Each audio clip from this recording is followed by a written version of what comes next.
And the producer's telling me that you spent a lot of time at the Capitol when the legislator's in session. Absolutely, yes. And that takes up, a lot of the time, I think. A lot of time. You're working to educate various legislators on the needs of those with ASD, with autism spectrum disorder. And I know the staff has observed that you have been able to work very well with them to get the adult pilot legislation through, as well as a number of other bills. So how do you manage this? I mean, just give us, I know that there's probably tons you could tell us about this, and it's very interesting, but this is something that's a big part of your job at A.S.R.C. So how do you manage to do this? I mean, that's not an easy field to work with. I've been up there doing it for about 12, 13 years now. Wow. Hard to remember exactly, maybe a little longer, actually. And I started very slowly. I mean, we really needed to get feet wet. Begin to learn the ropes, begin to meet people that could be helpful, and establish relationships. I mean, I think that's what it's all about. And begin to really educate those, empower those in a place that can make a difference, both legislators and other policy folks, and the governor's office, about the needs of our population. It was always amazing to me how little people really knew about the autism community, and really how much they assumed that always when I talked to them that this was a population of people that were serviced, that received state services. They were amazed, and still often are, when I talk to new legislators about what doesn't exist for people on the spectrum. So it was really about a number of years just meeting people, talking to people, bringing families to meet people, and talk about their particular needs, and what wasn't happening, what needed to happen. And I think just building trust and building a relationship with people, I think that really takes time. I don't think you can just sort of bulldoze your way in and say, look, we need these services like today. It doesn't work that way. It's slow. It's a very slow process. But I've had a lot of luck up there, a lot of good fortune. We've gotten a pilot program through for adults with autism spectrum disorders. It's a unique program, one of the first of its kind in the country. Wow. We're servicing just a very small group of people now. We're hoping there's a Medicaid waiver that we got through, the state got through, that they're applying to the federal government for funding. And we're hoping when that happens that the services that we've created through this pilot will spread throughout the state and will be offered to everybody on the spectrum. I'm sure there'll be a waiting list like there is for every service, but it will be available in all parts of the state. Right now, those services are only available in the greater New Haven and the greater Hartford areas. Okay.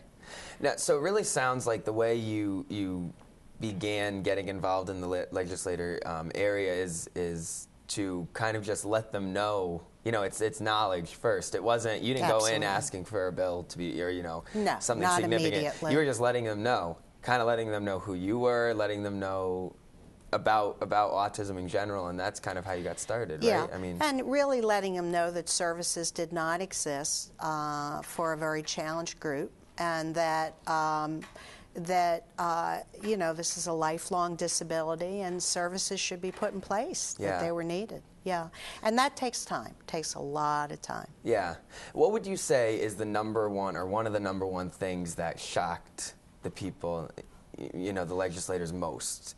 That services did not exist for people with this kind of developmental disability.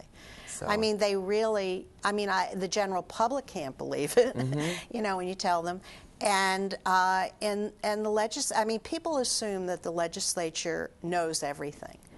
And in reality, they don't. They have to deal with so many issues on a daily basis. They have to know so much about everything, or their staff does. And they don't. They just don't. They can't. And so it's really for any group interested in, educating, lobbying, whatever you want to call it, advocating. You really have to understand that. You have to understand that you have to give it time, and that it is a process, very much a process. So do you have a relationship with one or, a handful of particular legislators, or do you continually build new relationships and, seek out different people for different bills and that kind of thing? Both. I mean, we continue to have relationships with certain legislators who have been incredibly wonderful. To us, one is, Representative Catherine Abercrombie, who is out of Meriden. The Speaker of the House, Chris Donovan, has just been incredible. They both, Representative Abercrombie has been an incredible advocate for those with autism spectrum disorders. Prior to her, the past Speaker of the House, Representative Jim Amon, was incredible. He really worked very, very hard, really believed in the need for services for those with autism, and he worked very hard to get the pilot program through. We could not have gotten it through without his help. There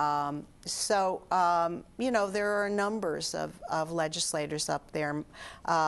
Senator Martin Looney, has been very, very helpful. But we continue to, educate, and we continue to build, people that understand this and are interested in this. Yeah. Now, my question is, how knowledgeable were all those people? I mean, some of those significant people who helped, how knowledgeable were they about autism before you came along?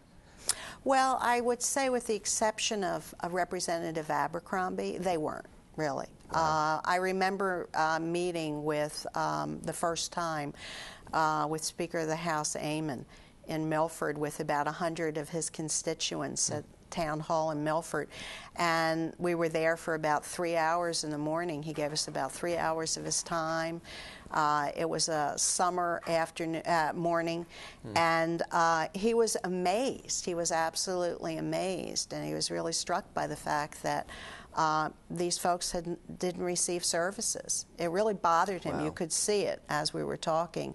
And I think we worked very hard, to educate him, and he in turn really, once he got it, he really stepped on board. Representative Abercrombie, I think, came to the legislature. She, with her background in education and out of Meriden, she, I think, had a much better understanding of some of the issues than the typical legislator. Yeah, it's very interesting hearing, how much people don't know that services are available, because everybody knows about autism. I mean, you can ask anyone and they'll at least know or heard of it. You know what I mean? It's a very common thing right now. Well, of course, that wasn't the case a few years ago. Exactly. Some of our national organizations have done, I have to say, a great job at a national level of really, awareness. Absolutely, of awareness, letting people know what this is. And now we have to build on that. Yeah, we definitely have to build on that.